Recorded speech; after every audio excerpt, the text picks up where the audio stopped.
बिस्मिल्लाहिर्रहमानिर्रहीम। मेरा नाम डॉक्टर निज़ामुद्दीन उस्मानी है और मैं खैबर मेडिकल कॉलेज में as assistant professor, medical specialist और गैस्ट्रोएंटरोलॉजिस्ट काम करता हूं।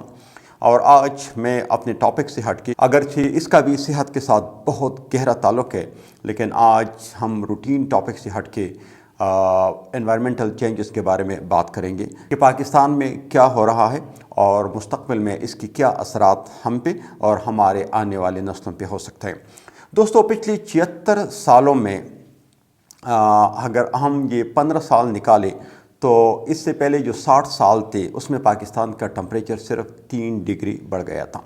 और ये जो बाकी 15 साल है, यानी 60 साल से लेके ये जो 75 साल तक, ये जो पिछले 15 साल जिसको हम कह सकते हैं, इसमें पाकिस्तान का टेम्परेचर 4 डिग्री बढ़ गया। ठीक है। और तारीख़ में पहली बार गर्म तरीन अप्रैल और गर्म तरीन मई, गर्म तरीन जून का महीना पाकिस्तान में रिकॉर्ड हुआ है। ठीक है।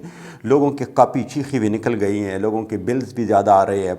आप सबको पता है पाकिस्तान में बिजली की किल्लत है, पाकिस्तान में वसाइल की किल्लत हैं, और दुनिया में पाकिस्तान उन 10 ममालिकों में है जहाँ पे मौसमियाती तब्दीली बहुत तेज़ी से आ रही है। और इन मौसमियाती तब्दीलियों की वजह से इन इलाक़ों के रोज़गार, सेहत और रहन सहन पे बड़ा गहरा असर पड़ सकता है।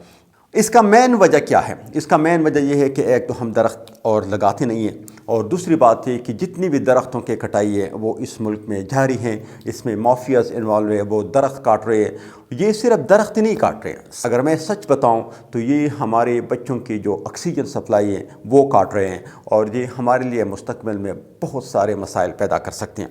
तो सबसे ज़रूरी चीज़ ये है कि हमने हर लेवल पर इसके लिए एहतजाज करनी है कि इन दरख्तों की कटाई को रोका जाए। और बाकी एज आ पाकिस्तानी, एज आ मुसलमान, एज आ इंसान, हमारी ये कोशिश होनी चाहिए कि हम दरख्त लगाएं। अगर हमारे घर में कोई जगह हो तो वहाँ पे हमने दरख्त लगाने हैं। हमारे मोहल्ले में, हमारी गली कूचों में, या साइड पे कोई आपके पास कोई खाली प्लॉट हो उस पे आप दरख्त लगाए, गाँव में दरख्त लगाए, पहाड़ों में दरख्त लगाए। इसकी वजह से हम ये जो मौसमियाती तब्दीलियाँ हैं इसको हम रोक सकते हैं और हम अपने बच्चों को बेहतरीन मुस्तकबिल दे सकते हैं। और कोशिश ये करें कि जब भी आप दरख्त लगाते हैं तो फलदार दरख्त लगाएं और सायादार दरख्त लगाएं। इसमें से जो सबसे बेहतरीन है वो आलिव है। आप आलिव लगा दें, क्योंकि आलिव के साथ एक तो आलिव का पैदावार इस मुल्क में बढ़ेगा, हमें तेल बाहर से मंगवाने की ज़रूरत नहीं पड़ेगी, और एक हेल्दी चीज़ है, एक सेहतमंद चीज़ है। आप सलाद में भी खा सकते हैं, आप वैसी भी खा सकते हैं, और आप इससे तेल भी बना सकते हैं। और दूसरी बात ये कि इनके जो दरख्त है वो सायेदार होते हैं, वो हमेशा के लिए ग्रीन होते हैं, हमेशा बहार होते हैं। तो एनवायरनमेंट को भी चेंज करता है, मौसम को भी तब्दील करता है, और दूसरी बात ये कि वो इलाका भी इसके साथ खूबसूरत नज़र आता है, और तीसरी बात ये कि इसके साथ आपको पल भी मिल जाते हैं। जितनी भी माहिरीन हैं वो इंसान के मुस्तकबिल दरख्तों के साथ और ज़राअत के साथ जोड़ते हैं। ये वाहिद चीज़ है जिसकी वजह से इंसान अपनी बका को मेंटेन रख सकते हैं और इंसान अपनी ज़िंदगी जारी रख सकते हैं।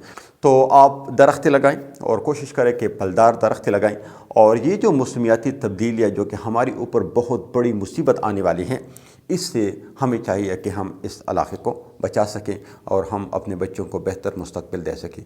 शुक्रिया। अल्लाह हाफ़िज़।